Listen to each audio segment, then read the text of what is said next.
Frères et sœurs, bonjour. Nous poursuivons notre parcours sur la confiance avec Saint-Claude-la-Colombière au cœur de ce mois de novembre, ce mois de confinement, et aussi ce mois où nous méditons dans l'Église entre la fête de la Toussaint et le Christ roi. Eh bien, notre appel à vivre au cœur des derniers temps, voilà, cette espérance du ciel. Dans l'Apocalypse, nous voyons ces foules immenses qui entourent l'agneau, qui entourent le trône, qui ont lavé leurs robes dans le sang de l'agneau, qui se sont laissés saisir par la miséricorde de Dieu. Nous voyons toutes ces foules qui demeurent dans la louange, honneur, puissance, gloire et force à notre Dieu. Voilà un appel pour nous, peut-être aujourd'hui, de pouvoir continuer ce chemin de confiance aussi dans la louange. Alors, depuis plusieurs jours, nous commençons à méditer un peu sur l'acte de confiance de Saint Claude.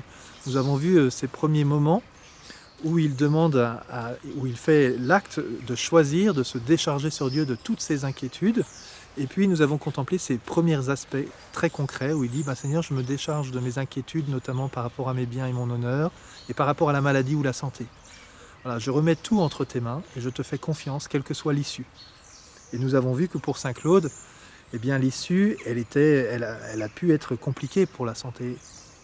Troisième expression que dit Saint Claude de la Colombière, je pourrais perdre la grâce par le péché, je ne perdrai pas ma confiance.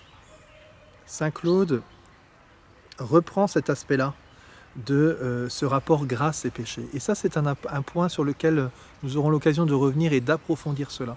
En quoi ou en qui je pose ma confiance? Est-ce que je pose ma confiance dans mes propres forces, dans ma propre sainteté, parce que finalement je suis quelqu'un d'extraordinaire, et donc Seigneur, tu as bien raison de me faire confiance, et au fond je suis un peu assuré du ciel, parce que je me suis bien comporté toute ma vie, j'ai fait ma BA, j'ai fait tous mes actes de charité, j'ai une vie chrétienne extraordinaire par rapport à tous ces gens-là qui ne l'ont pas forcément. Vous voyez, en qui je mets ma confiance? Saint Claude, lorsqu'il dit « je pourrais perdre la grâce par le péché, je ne perdrai pas ma confiance », a comme point fort, sa confiance n'est pas en lui-même. La confiance, elle est en Dieu. Et c'est une expression que j'aime bien redonner ici, une expression qu'on utilise plus beaucoup, c'est que Dieu est bon. Alors, nous le savons, nous le vivons, et bien cette bonté de Dieu peut être mise à l'épreuve dans nos propres cœurs. Et je peux douter de cette bonté de Dieu des fois, lorsque je vois tout ce qui m'entoure. Et en même temps, je veux faire mémoire de ces moments où j'ai goûté la bonté de Dieu, et notamment où j'ai goûté la miséricorde du Seigneur, où j'ai vu que moi aussi, j'ai pu perdre la grâce par le péché, et Dieu m'a fait miséricorde.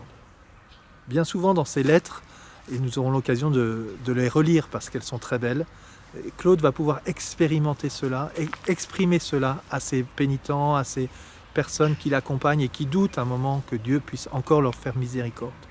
Et souvent il leur dit, mais en fait ce que je vous reproche, c'est d'oublier bien vite la bonté de Dieu pour vous. Vous voyez, la bonté de Dieu, nous sommes invités à la contempler, et sûrement beaucoup d'entre nous avons fait l'expérience. Et demandons vraiment aujourd'hui, en ce jour, de refaire l'acte de confiance au cœur même de ce que nous vivons peut-être dans notre confinement, où nous voyons encore plus nos limites, et notamment nos limites au niveau de la grâce et du péché. Nous voyons bien plus qu'il y a des choses qui nous énervent, qui nous manquons de patience. Nous avons encore un grand chemin de conversion. Alors soit nous nous décourageons, soit nous essayons de trouver notre force dans le Seigneur. Et Seigneur, nous voulons crier vers toi en disant « Des profondeurs, je crie vers toi, Seigneur, écoute ma prière. » Voilà. Avec ces psaumes, prenons le temps de manifester de nouveau au Seigneur notre confiance en sa miséricorde. J'ai décidé de me décharger sur toi de toutes mes inquiétudes. Et combien mon péché peut être une inquiétude? Combien ma difficulté à me convertir peut être une inquiétude? Lorsque je vois les personnes qui sont autour de moi et que je peux blesser d'ailleurs par mon attitude. Et Seigneur, je veux revenir vers toi, m'approcher de toi. Et dans ce temps du confinement, j'ai la possibilité de le faire. Je peux, dans le secret de ma chambre, voir mon Père qui est là dans le secret et me tourner vers lui. Je peux, comme l'enfant prodigue, dire dans le secret de mon cœur, Père, j'ai péché contre le ciel et contre toi, je ne suis pas digne d'être appelé ton fils, et d'entendre en même temps le Seigneur qui me dit tu es mon fils bien-aimé, en toi j'ai mis tout mon amour. De nous laisser replonger dans la grâce de notre baptême, relever. Nous sommes invités à ressusciter avec le Christ, à revêtir la robe nuptiale, le vêtement blanc que nous voyons dans l'Apocalypse. Et c'est un point important. Tous les saints vêtus de blanc, d'où viennent-ils? Ils ont lavé leur robe dans le sang de l'agneau. Aucun d'eux n'avait le vêtement de noces. Et ils ont laver leurs vêtements dans le sang de l'agneau. Et pour nous, c'est la même chose. Nous sommes invités à nous replonger sans cesse dans la miséricorde de Dieu. Qui ne veut pas dire qu'on se laisse aller dans le péché, bien sûr, on est tous d'accord, on travaille cette conversion, mais lorsque je travaille cette conversion et que je n'y arrive pas, Seigneur, je veux revenir à ta miséricorde, me replonger en toi. Et de fait, cette porte étroite, eh bien, c'est la porte de la miséricorde de Dieu. C'est l'aiguille par laquelle le chameau que je suis va devoir s'abaisser, se dépouiller, pour rentrer dans le cœur de Jésus et se laisser revêtir de la miséricorde du Seigneur. J'ai besoin d'être sauvé. Quel grand chemin pour nous de nous laisser passer par la porte étroite. Voilà, nous sommes comme des chameaux qui ne savons pas passer. Il faut l'humilité. Il faut s'accroupir, il faut se plier pour dire « Seigneur, sauve-moi, j'ai besoin de ton salut ». Et voilà la porte étroite. Et voilà le chemin pour revêtir le vêtement de noces. Frères et sœurs, laissons-nous saisir de nouveau par l'appel du Seigneur qui veut nous faire miséricorde, qui veut pour nous la sainteté.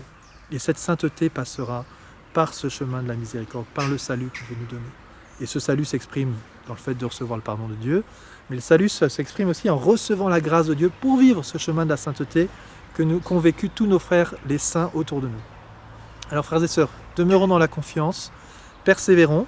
Pour nous, ce chemin de la confiance et ce chemin de la sainteté, ce mois de novembre, ça passe par un mois de confinement. Ça passe par 1 heure de sortie, des églises ouvertes, la possibilité de se confesser. Voilà, les prêtres seront dans vos églises sûrement, mais ça passe aussi par cette intériorité avec le Seigneur. En tout cas, c'est ici et maintenant, et dans 100 ans, on dira peut-être, au XXIe siècle, ils ont quand même vécu le confinement, et là, certains ont vraiment pu rentrer dans ce chemin de la sainteté et de la confiance.